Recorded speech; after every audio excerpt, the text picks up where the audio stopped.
البدع والأهواء، أهل البدع العقائدية وأهل البدع السياسية. نقول بيننا وبينكم السلف، بيننا وبينكم الكتب.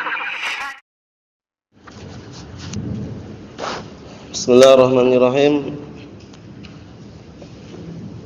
Alhamdulillahilladzi arsala rasulahu bil huda wa dinil haqq liyudhhirahu 'alad dini kullihi wa kafaa billahi shahida. Wa ashhadu an la ilaha illallah wahdahu la syarika lah iqraran bihi wa tauhida. Wa ashhadu anna Muhammadan 'abduhu wa rasuluh sallallahu alaihi wa ala alihi wa sallama tasliman mazida la nabiyya ba'dah. Ikhwani fid din, azzani wa jazakumullah.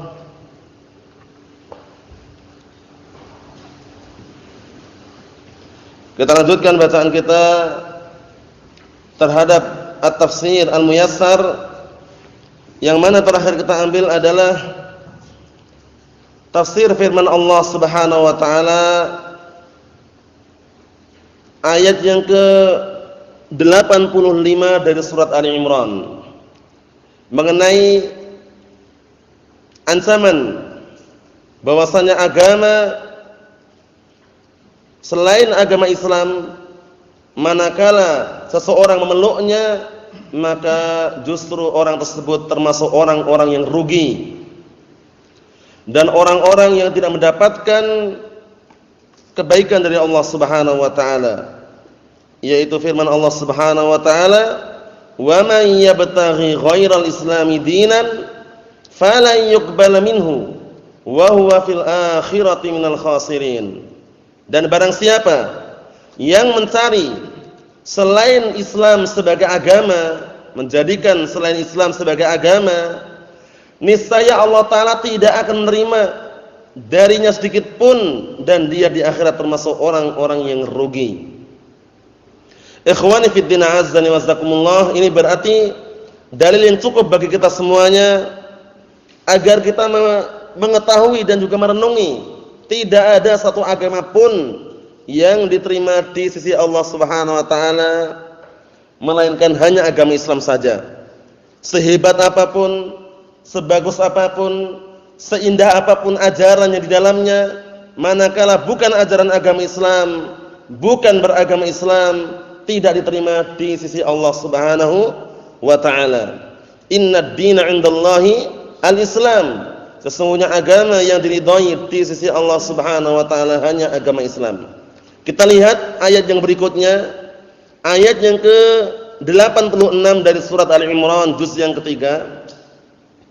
Qala Allah Ta'ala, Allah Ta'ala berfirman, "Kaifa yahdillahu qauman kafaru ba'da imanihim wa syahidu anna ar-rasula haqqun wa ja'ahumul bayyinat wallahu la yahdil qaumadz zalimin." Artinya, bagaimana bisa terjadi? Nah, maksudnya ini menunjukkan keheran-heranan.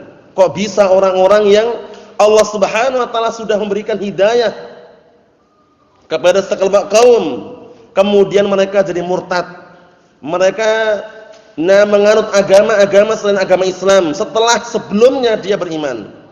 Dalam artian semula beriman, berislam, namun mungkin karena perkara dunia atau perkara-perkara selain perkara akhirat yang akhirnya menjerumuskan mereka kepada kemurtadan tadi, berbalik arah menjadi beragama-agama selain agama Islam.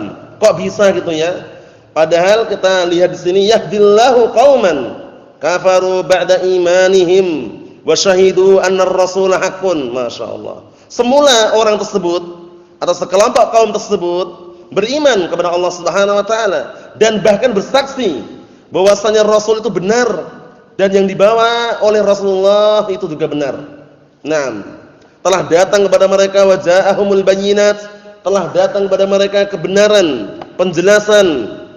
Wallahu la yahdil qaumadz zalimin, dan Allah taala tidak memberikan hidayah kepada kaum yang zalimin, yang mereka adalah orang-orang yang berbuat kezaliman, meletakkan sesuatu tidak pada tempatnya. Seharusnya kalau mereka berpikir setelah mendapatkan hidayah mengenut agama Islam, Jangan sampai berbalik arah, murtad keluar dari agama Islam. Nah, inilah disebut mereka berbuat zalim. Karena kezaliman adalah wad'u syai' fi ghairi mawdi'ihi, meletakkan sesuatu tidak pada tempatnya. Nah, sudah beragama Islam, diberikan karunia, kenikmatan, justru mereka kufur dengan apa? Berubah menjadi menganut agama selain agama Islam. Dan seperti ini bukan perkara asing lagi di telinga kita ya. Banyak sekarang mungkin antum pernah mendengarnya di pelosok-pelosok yang barakallahu fikum, banyak orang-orang miskin di situ. Didatangi, dimasuki orang-orang yang tidak bertanggung jawab dari kalangan orang kufar. Mau orang Yahud, orang Nasara, membagikan makanan-makanan walaupun mungkin satu kardus Indomie ya kan. Nah, kemudian beberapa hari kemudian dibagikan artikel-artikel, tulisan-tulisan barakallahu fikum yang berbau dengan ajaran-ajaran Nasrani, ajaran Yahudi. Akhirnya di kemudian hari tertarik dengan rayuan bujukan dunia tadi, mereka pun murtad seketika. Allahul musta'an. Sebabnya karena apa? Dunia. Inilah yang Rasulullah sabdakan dalam hadis yang sahih, rawahu Muslimun, dari hadisnya Abi Hurairah radhiyallahu anhu. Rasulullah mengatakan, yusbihur rajulu mu'minan wa yumsi kafira, wa yumsi mu'minan wa yusbihu kafira, yabi'u dinahu bi'aradin minad dunya. Perhatikan baik-baik. Naam. Jadi di pagi hari, dalam keadaan orang tersebut mukmin, sore sudah menjadi kafir. Atau sebaliknya, sore dalam keadaan mukmin, pagi hari sudah menjadi kafir. Sebabnya apa? Yabi'u dinahu bi'aradin minad dunya, menjual agamanya disebabkan karena ingin mendapatkan sedikit daripada dunia. Enggak banyak, sedikit saja. Antum bayangkan, semula mereka beragama Islam, Masya Allah, sholat 5 waktu. Namun gara-gara kemiskinan tadi mereka enggak bersabar menghadapi takdir Allah Subhanahu wa taala, datanglah oknum-oknum yang tidak bertanggung jawab tadi. Dari kalangan Yahud dan Nasara, musuh-musuh Islam, masuk ke kampung-kampung tersebut, membagikan mungkin makanan, sembako. Akhirnya kemudian hari artikel, tulisan-tulisan, mereka pun diajak untuk ke gereja. Kalau agama Islam itu setiap hari ibadahnya full, ya kan, salat 5 waktu. Kalau kita cuma hari Ahad saja katanya. Hari Minggu saja kata mereka. Akhirnya ditawar-tawar seperti itu, mereka senang. Iya juga ya, agama Islam ini berat menurut mereka ya. Kalau orang agama Kristen, Katolik itu ibadahnya bisa dikatakan sepekan sekali kan, hari Minggu atau hari Ahad. Mereka senang. Orang-orang awam yang jauh dari ilmu dibujuk-bujuk seperti itu berpikir juga, oh iya juga, lebih ringan kalau sepekan sekali ibadahnya. Akhirnya terpancing, tertipu, menjadilah mereka mengikuti agama orang Yahud atau Nasara. Allahul musta'an. Dan ini sunnatullah jalla wa ala, ketetapan Allah Subhanahu wa taala bahwasanya orang Yahud dan Nasara tidak akan pernah puas membuat makar, tipu daya untuk menghancurkan kaum muslimin dan membuat kaum muslimin murtad dari agama Islam. Sebagaimana firman Allah Subhanahu wa taala, "Walan tarda 'ankal yahudu walan nasara hatta tattabi'a millatahum." Tidak akan pernah ridha orang Yahud dan Nasara itu hingga engkau mengikuti ajaran mereka, agama mereka, baik dengan cara artikel, tulisan, atau dengan perkembangan teknologi, atau dengan perkembangan-perkembangan yang lainnya, berupaya bagaimana kaum muslimin luntur, kaum muslimin lemah.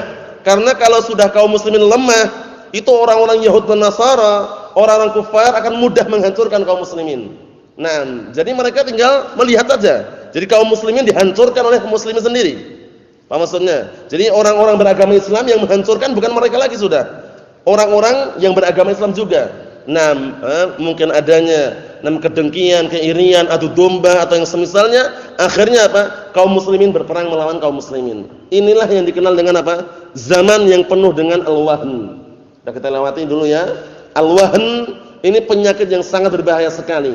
Yang melumpuhkan kekuatan kaum muslimin adalah al-wahn ini. Yang Rasulullah bersabda dalam hadis yang sahih, Rasulullah mengatakan, "Na'am tada'at 'alaikumul umam kama tada'a al-akalatu ila qas'atiha." Kemudian faqala qailun amin qillatin nahnu yawma idzin ya Rasulullah. Artinya hampir-hampir umat selain beragama Islam, orang kufar, mereka mengepung kalian, ingin menghancurkan kalian. Sebagaimana orang-orang yang hendak makan mengepung di sekeliling nampan atau bejana yang dipakai untuk apa? Makan. Maksudnya biasanya di nampan itu ada makanan. Nah, dikelilingi oleh orang-orang yang mau makan. Seakan-akan kaum muslimin seperti itu keberadaannya. Ya, orang kufar, na'am barakallahu fikum, mengepung kaum muslimin. Kok bisa? Akhirnya ada yang bertanya, amin qillatun nahnu yauma idzin ya Rasulullah? Apakah sebabnya karena kita sedikit umatnya, sedikit orangnya? Apa kata Rasulullah? Bal antum yauma idzin katsir walakinnakum ghusaa'un ka ghutha'is sail.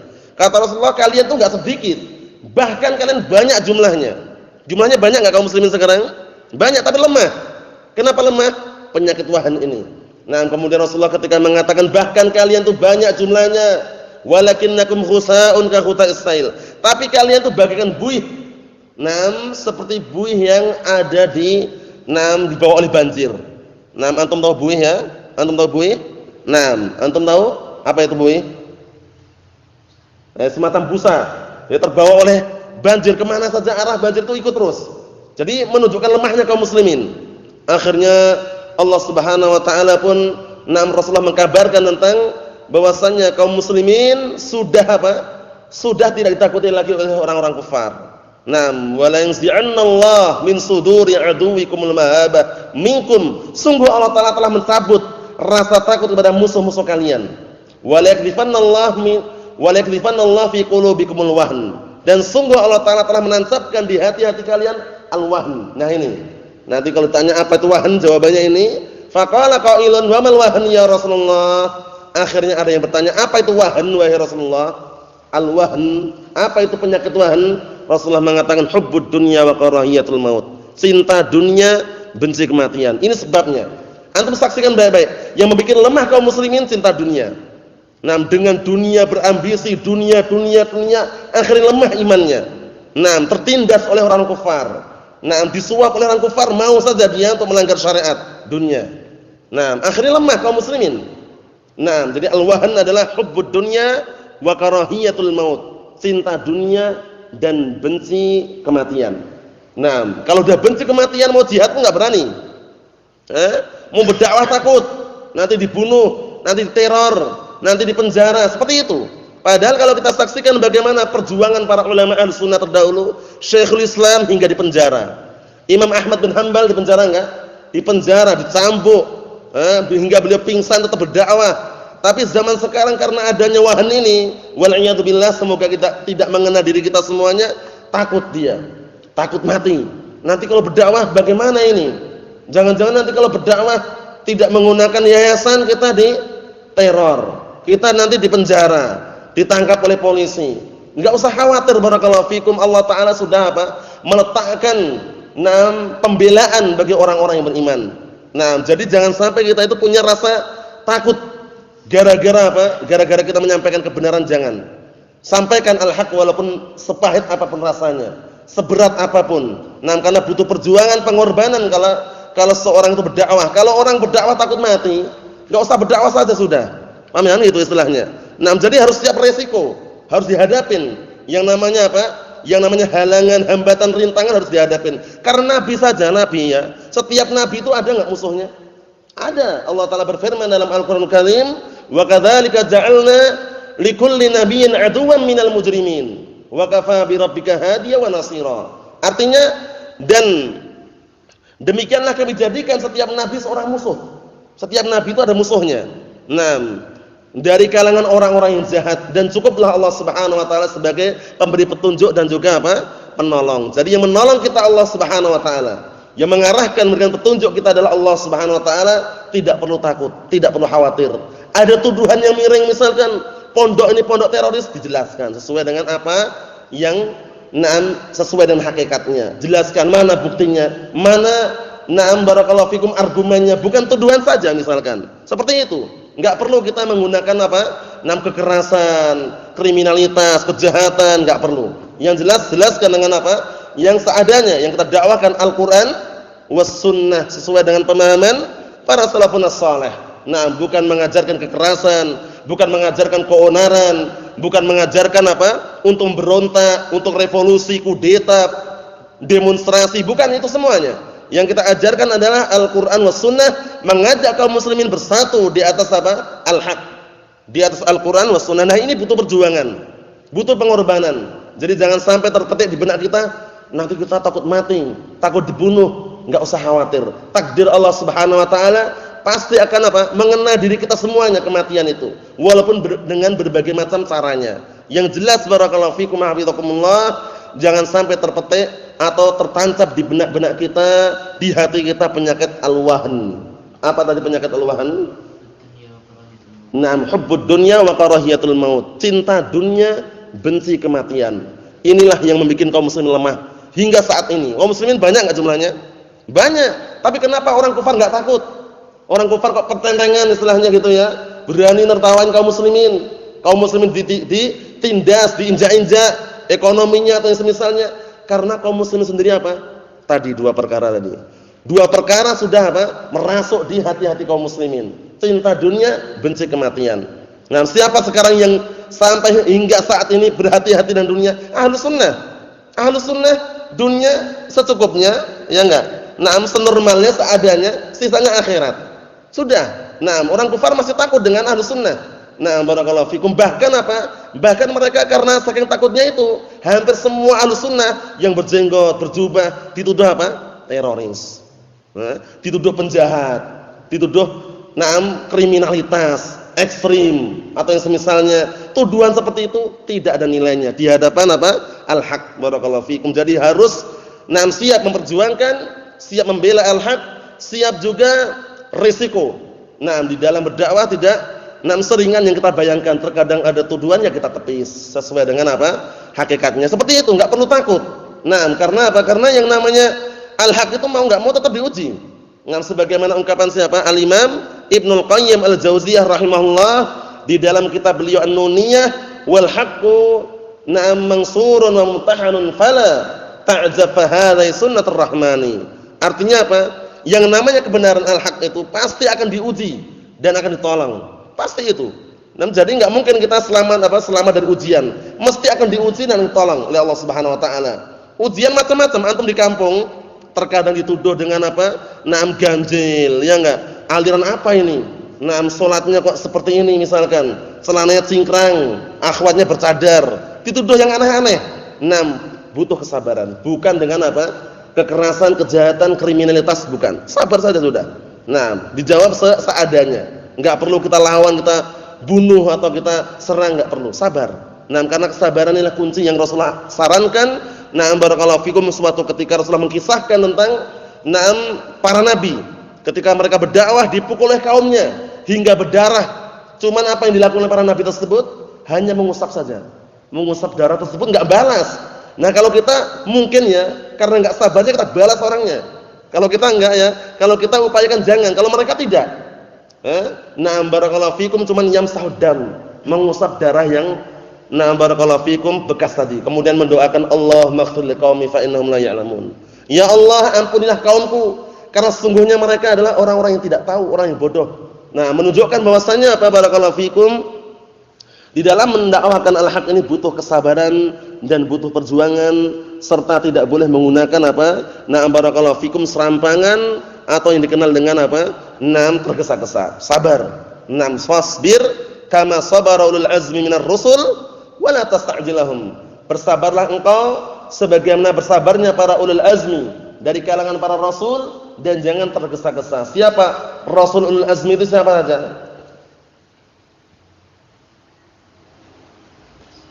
Siapa saja? Ada berapa dulu? 5. Siapa saja?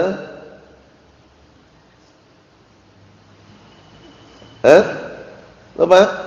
Siapa saja? Muhammad, Nabi Ibrahim, Nabi Musa, Nabi Isa, Nabi Nuh alaihissalam. Ingat-ingat ya, Nabi Muhammad sallallahu alaihi wasallam, Nabi Ibrahim, Nabi Musa, Nabi Nuh, Nabi Isa alaihissalam. 5 ini kenal dengan apa? Ulul azmi. Ulul azmi. Karena mereka memang posisinya sangat sabar sekali di dalam berdakwah. Mulai dari Nabi Muhammad SAW, Nabi Ibrahim alaihissalam, Nabi Musa alaihissalam, Nabi Nuh alaihissalam, Nabi Isa alaihissalam, semua mereka berdakwah dipenuhi dengan yang namanya apa? Ujian. Namun mereka bersabar, dikenal dengan ulul azmi. Ada 5 tadi ya. Pantunnya masih ingat? Ada yang ingat pantunnya antum? Antum ingat? Saya sebutkan.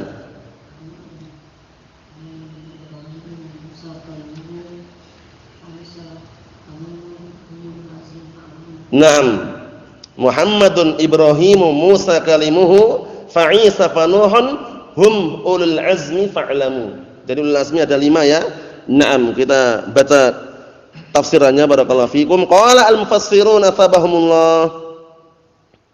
Ayat yang ke-86 dari surat Al-Imran ini, kaifa yuwaffiqullahu lil imani bihi wa bir rasulihi qauman jahadu nubuwata Muhammadin sallallahu alaihi wasallam ba'da imanihim bih. Bagaimana terjadi Allah Ta'ala memberikan taufik dengan keimanan terhadap Allah Ta'ala dan juga Rasulnya sekelompok kaum. Maksudnya bagaimana mungkin terjadi Allah Ta'ala memberikan taufik kepada sekelompok kaum untuk beriman kepada Allah dan Rasulnya, padahal mereka apa? Mereka menentang kenabian Nabi Muhammad SAW setelah mereka beriman. Jadi mereka awal mulanya beriman, kemudian menentang, kufur terhadap keimanannya. Wa syahidu anna Muhammadan sallallahu alaihi wasallam haqqun wa madzabihi huwal haqq, dan mereka pun bersaksi bahwasanya Nabi Muhammad itu benar dan apa yang dibawa oleh Rasulullah itu benar. Wa ja'ahumul hujjat min 'indillahi wad dalail bi sihhati dzalik, dan sungguh telah datang kepada mereka argumen-argumen, bukti-bukti dari Allah Subhanahu wa taala dan juga dalil-dalil tentang kebenaran apa yang mereka yakini. Sebenarnya seperti itu. Nah, sudah datang semua hujjah. Wallahu la yuwaffiq lil haqq. Was-shawab al-jama'at adh-dhalamah. Adh-dhalamah itu jamak daripada adh-dhalim. Jadi adh-dhalamah ini jamak ya, mufradnya adh-dhalim, seperti al-kafir kafarah, al-fasik fasaqah. Nah, fasikun fasaqah.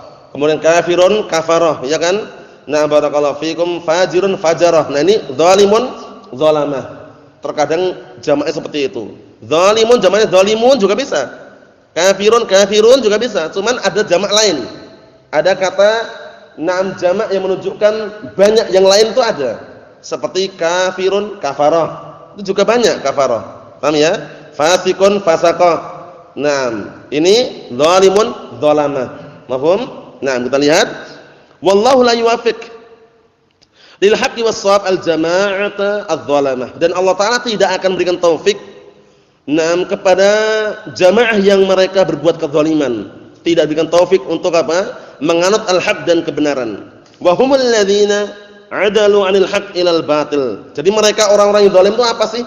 Disebutkan di sini mereka adalah orang-orang yang berpaling dari kebenaran menuju kepada kebatilan. Sudah mengenal kebenaran, mengetahui al-haq, justru dia berpaling. Sudah tahu dalilnya jelas ini halal ini haram, dia malah berpaling. Memilih apa? Memilih pendapat para tokoh, pendapat ustadznya, pendapat syekhnya, pendapat gurunya, ini sangat disayangkan. Jadi kalau ada al-haq, ikuti al-haq. Nah, sebagaimana apa? Ungkapan Ibnu Hazm rahimahullah, nah disebutkan dalam kitab barakallahu fikum hafizakumullah al-ihkam bi ushul al-ahkam, kata beliau balil haqqu haqqun wa illam yaqul bihi ahadun. Bahkan yang namanya al-haq itu hak, walaupun enggak ada seorang pun yang mengucapkannya. Wal batilu batilun walau ittafaqa alaihi jami'u ahlil ard. Dan yang namanya batil itu kebatilan walaupun semua penduduk muka bumi bersatu sepakat di atasnya. Paham maksudnya ya? Karena al-haqqu ahaqqu an yutaba. Yang namanya al-haq itu berhak untuk diikutin. Nah, barakallahu fikum, al-haqqu barakallahu fikum murrun. Kebenaran itu pahit. Kenapa pahit maksudnya? Maksudnya untuk mengemban dan memiliki dan serta memegang kebenaran itu butuh perjuangan. Nah, barakallahu fikum, dalam artian banyak hambatan, rintangan. Oleh karena itu dipermisalkan apa? Nah, pahit rasanya. Qulil haqqa walau kana murran. Ucapkan al-haq walaupun pahit rasanya. Ikhwani fi din azza wa jazakumullah, seperti itu. Nah, kita lihat sini, fakhtarul kufra al-iman. Namun justru mereka memilih kekufuran dibanding keimanan.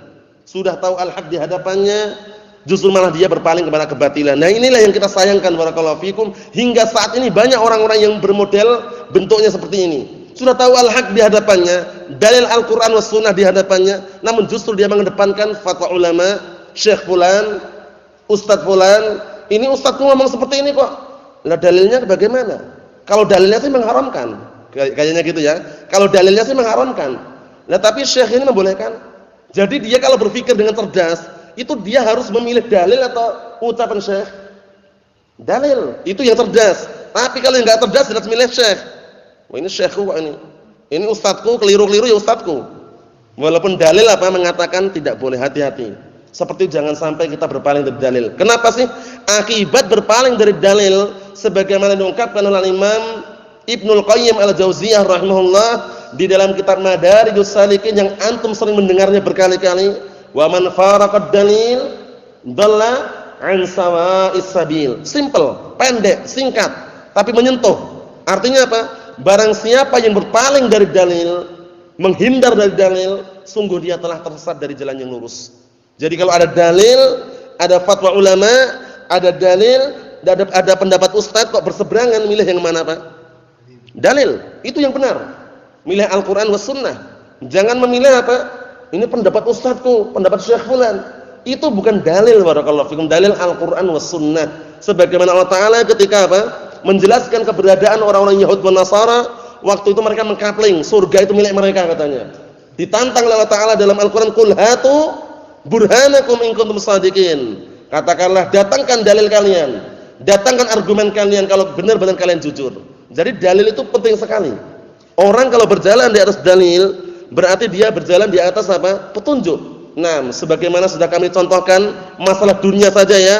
Nah, penunjuk arah yang warnanya kadang pelangnya hijau itu ya, arah Jogja ke barat, dia malah ke timur terus sampai Surabaya. Nah, tersesat dari dalil tadi itu. Iya kan? Nah, tapi kalau dia misalkan ngikutin arah, ngikutin dalil, Jogja ke baratnya, ke barat insyaallah sampai Jogja. Insyaallah, seperti itu. Maksudnya apa? Maksudnya kita ini kan mau surga, mau masuk surga, butuh apa? Dalil. Nah, dalil yang mengarahkan ke sana apa? Al-Qur'an dan As-Sunnah. Jangan kemana mana sudah. Al-Qur'an was sunnah. Ikutilah.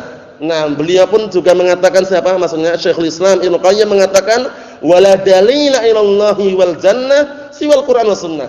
Tidak ada jalan yang bisa menghantarkan kepada surga dan Allah Subhanahu wa taala kecuali Al-Qur'an was sunnah. Itulah jalannya. Nah, oleh karena itu ikhwani fid din azza wa jazakumullah, bahwasanya jalan menuju surga hanya satu, yaitu Al-Qur'an was sunnah. Enggak ada yang lainnya.